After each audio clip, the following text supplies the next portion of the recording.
Mic hell okay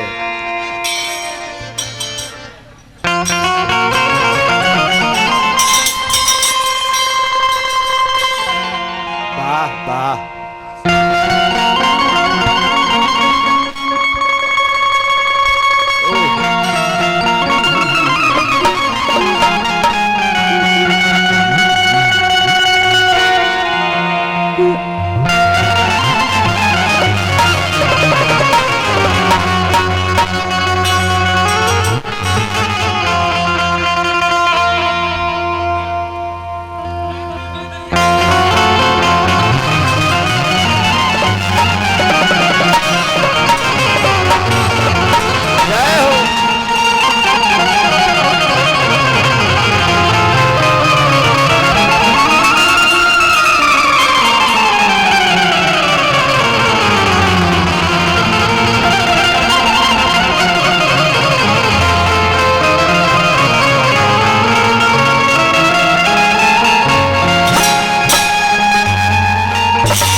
जय श्री कृष्ण जय महाकाल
समय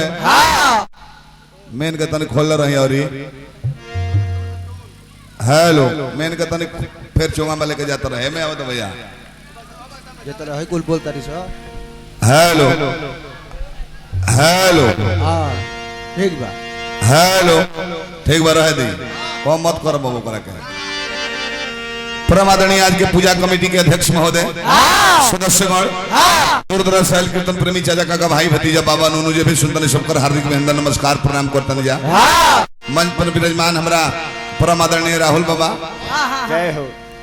मंजेश बाबू, जय हो राम प्रताप मास्टर साहब, हाँ बाबा म्यूजिक बलिया, हाँ हाँ हमने के अतिथि कलाकार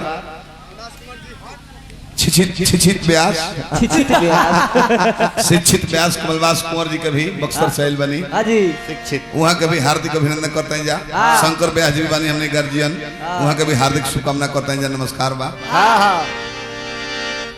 अब हमने के लहरा एगो छोटा सा नगमा में लहरा बजाई जाए, कम समय लागे खातिर। सोलह मात्रा बताओ, जीवन बीत गई, बजाओ बजाओ खत्म ओकरा के 8 क दिहल बा। हाँ नगमा में रही, जौन मन कर तौन नगमा बजाओ, बाकी 8 मात्रा में चाहे।